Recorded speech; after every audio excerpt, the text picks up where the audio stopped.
Okay, so I've kind of decided with these TCGO videos going forward for like the next couple of days or so, I'm going to make these, kind of explain how the deck works. I mean, if you really want to know how TCGO plays, you're welcome to go onto the website and play it yourself, because there are a couple of tutorials. I believe the best way to learn how to play it is hands-on, and then if there are any cards that you need explained, you can very easily look them up or anything like that. But I do use names of them and stuff like that. But I'm actually running my Lost Zone deck. This is a doubleheader. Now I'm up against basic yellow. Now ordinarily this wouldn't lead for a good game, and I'll never really understand why people bring basic decks to expert. But it's a video. A video's a video nonetheless. But right now what I'm going to do is I'm going to Pokemon Communication out my my Mr. Mime, and then that's going to let me get my Cleffa, because I don't really like this hand. And that's my game plan for this turn. I don't really care what he does during his turn, but I'm just going to take the time to explain how this deck works. Now, you can see that there's another card in my hand that I haven't zoomed in on yet. It's called Lost World. Now, what that does is when there are 6 or more Pokemon in the Lost Zone, which is kind of like the graveyard beyond the graveyard, you're not allowed to get anything back from that pile. But if there are 6 or more Pokemon in your opponent's Lost Zone, then you can click the Stadium card to win the game. It also works vice versa, though. If there are 6 of your Pokemon in the Lost Zone, then your opponent can, click it to win the game. But how it works is it works on hurling Pokemon into the Lost Zone by means of getting them out of the hand or by getting them off of the top of the deck. I do have 2 processes in this deck that work towards that, and ideally, you'd probably only want to be running one of these, but I feel that it's a little bit handier just to run both, especially because Spiritomb works so nicely with, with both of them. So I'll kind of explain those cards as they come along, but you can see that he's just been building up stuff. I want to put I want to build up energy on the Ghastly and, just things like that, because Gengar's main attack lets you, well, one of Gengar, oh, I can't fucking talk. I cannot, are you listening to this shit? I can't talk. Okay, what Gengar's main attack does is it lets you take 1 Pokemon for every psychic energy attached to it, and, you pick them out of your opponent's hand, you throw them into the Lost Zone. So if you have 2 psychic energies on it, you get to pick 2 Pokemon from their hand, put them in the Lost Zone. So it works really well with fucking Lost World. So what I'm going to do while I still have this Cleffa out and alive is I'm actually going to go ahead and eke out my hand. I was kind of hoping I would stay asleep and then wake up at the beginning of the next turn, because what I could do is I could use Seeker, put it back up into my hand, and then that way it wouldn't have any more damage counters on it. But I do have a Revive, so once it gets knocked out, I can just revive it, and then we'll just be good to go. I was actually looking forward to him knocking out the Cleffa, because number 1, I can revive it, and number 2, I have Twins, which is you search your deck for any 2 cards, and you shuffle your deck afterwards. So I can look for a rare candy, not a rare candy, what? A Gengar, and then just just about anything else I want. So we're good to go. But he does knock out my Cleffa, takes a prize. So I've kind of explained how Gengar works. There is a card in my hand, which is Spiritomb. I don't think we're going to see that in a little bit. But for now, I can kind of explain what it does. When you put it down, it has a Poke Power that shuffles out your opponent's hand. And it's good to go. So it's basically like if your opponent's hand gets stuck and you use like Mr. Mime. Mr. Mime has the Poke Power that lets you look at each other's hands.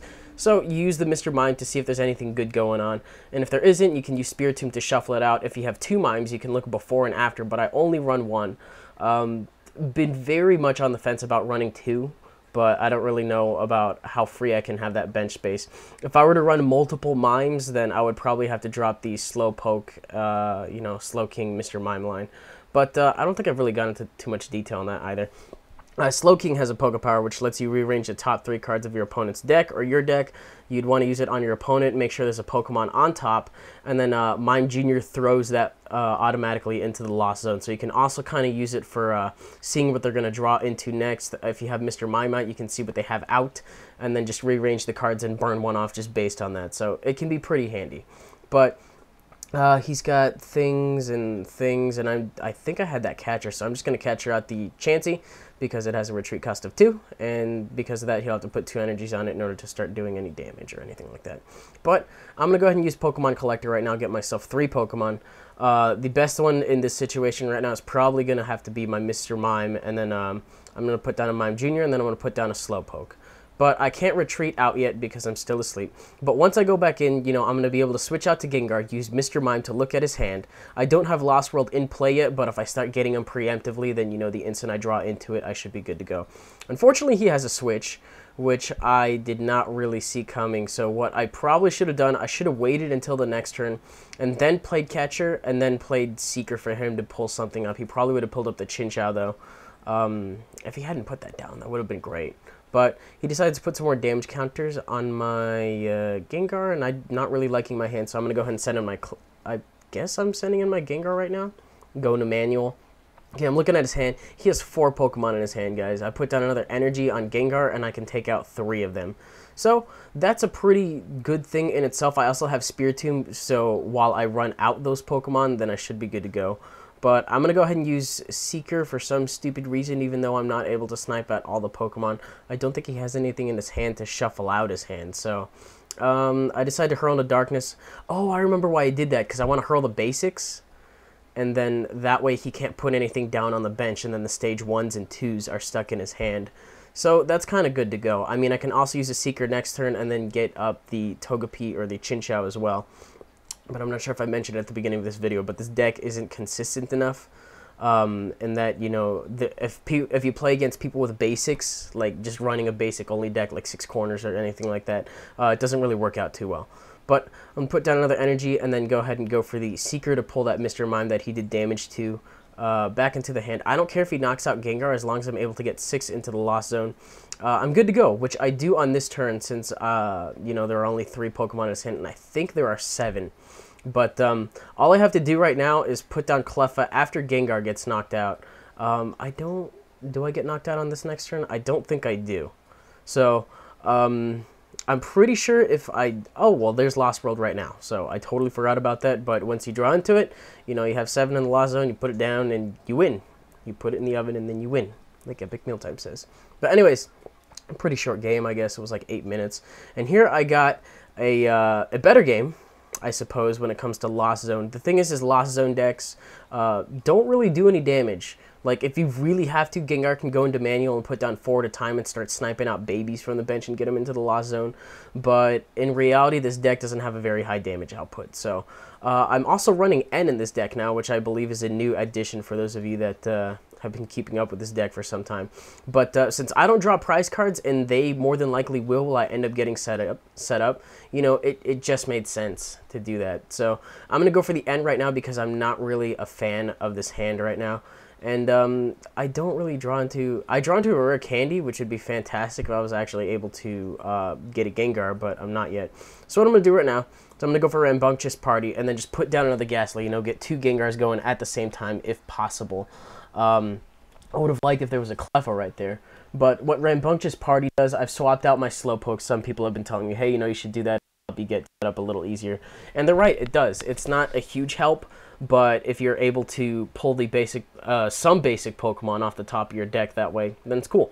But what Rambunctious Party does is it lets you look at the top 5 cards of your deck. If there are any basic Pokemon there, put them right to the bench. The problem is when you pull like Spiritomb or something like that, and then you can't use its Pokepower, so you just gotta leave it there. But I see right now on his side of the field, I see a Tornadus and I see a Tepig, which doesn't really tell me much. But I draw into my Gengar right the hell now, despite seeing one right on the top. So I think that's a Gengar on turn 2. But I'm actually gonna go ahead. What? No. I'm going to shuffle out his hand, and then I'm going to go ahead and go for the Rambunctious Party. And just like I was talking about before, I do end up, you know, pulling a Spiritomb with that. I'm kind of just waiting for him to kill off this Slowpoke, because I don't want to pay the energy to get it out of the active spot. I'm just going to Rambunctious Party as much as I can, and I'll just be good to go. You know, use that energy on Gengar, and then be able to do that instead. But Mr. Mime goes down to fill up the bench, going to go for Rambunctious Party for no reason, even though my bench is full. Probably would have been bad. Especially since I saw that I was going to draw into a Twins next. He would have knocked this thing out, I would have drawn into Twins, and then I would have been able to get cards that I needed. Especially, you know, if I used the Twins, I could have gotten a Catcher, and drawn out the Tepig, and then used a Seeker, the one that I just drew as a matter of fact, in order to get the Tornadus back into his hand and just disrupt his energy a little bit. But right now, I'm thinking, and I'm looking at Gengar, and I was like, you know what? He does have a normal resistance, so that'll be pretty good. But I'm going to go ahead and retreat out and go into Gengar, and because of that, his Hurricane's only going to do 60 as opposed to 80, and it's because of that I can take 3 of them. But right now, I do get the choice of picking 2 Pokemon, and I'm going to pick Basics. I always pick Basics. That way they can't put them down on the bench, and then they're just stuck in their hands. The other thing I would also, try to eliminate are Stage 1s, but if they're running rare candies, they can go right to Stage 2 anyways. So there's not really much I can do there. But, target the Basics first, and then, just kind of work your way up. Because if their deck is just full of Stage 2s, then there's not really much I can do about it. Especially if it's just full of Stage 1s and 2s, then they kind of run out of options at that point. And then after that, it's just a matter of killing the active Pokemon if they could put anything down on their bench, which is not really what I'm aiming to accomplish. I'm just, fucking put 6, Lost Zone. That's how it works. But he's going to go ahead and Pecom out. I forget what he gets. But the thing is, I can take 3 Hurricanes as opposed to 2, so I feel a little bit safer about staying in. And I could hurl out the other things in his hand. I think that's what I'm going to end up doing next turn anyway. Hoping I can draw into a Psychic Energy. I don't have a lot in this deck, but I have a pretty decent amount. But I see that he puts down a Chansey. Now, what that's going to let me do is it is going to let me hurl the Blissey from his hand, because I know that's what he's going to try to do. And then he's putting energy on it, blah, blah, blah. Fucking Catcher out the Chansey. I'll have to put an energy onto it. And I guess I'm going to shuffle out his hand for some stupid reason. I don't really know why. But I decide to hurl right now, and I do pull Pokemon, thankfully. And there go the Basics. So you can see that the other one, I was playing Basic Yellow, and it took me a while. But right now, I got a Gengar up in turn 2. I'm looking good to go. I put rare candies in a lot of my decks, and it just really helps a lot. But there is now an IM in the way of my Sony Vegas, and I cannot see. So I guess I'm just looking at the Lost Zone right now. And instead of retreating, he just kind of stays in, which is like, you're fucking lost, buddy, I'm going to go for Seeker, get the Spiritomb up. It works really well because it puts something back into their hand, and it lets me use Spiritomb again. But I'm going to get rid of that Tornadus. Now he's only got energy in his hand. And now it's just a matter of drawing into Lost World, which I actually already have in my hand. So that's the end of the game, actually. That is the end of both of the games. I got 6 into the Lost Zone, and then because of that, I end up winning. So it's a really fun deck to play. Like a lot of you people, for some reason, just decide to call it broken. It's really not consistent. It takes me a long time to get these videos. This is probably the hardest deck of mine to play in the current metagame at the moment. But when I do play it, it's a lot of fun. And yeah, I'm kind of going, uploading videos just based on the Facebook poll that I have up. So you guys wanted to see my Dark deck first, and then my my Lost Zone deck, and I can look right now to see what is next. Judging by the results, it's probably going to be my Rain Dance deck, and then everything else is just like, nah, you guys don't really want to see it that bad. But I can probably I can upload Rain Dance on Monday or something like that, and then I'll just maybe link the poll in the description in case you guys want to keep voting on that. And I'll just burn through the supply of videos that I have on my desktop, and that should be good to go, and then I can record some more recent stuff. Anyways, that'll do it for this TCGO video. I hope you guys enjoyed, despite my rambling at the end. And I will see you in terms of TCGO probably Monday.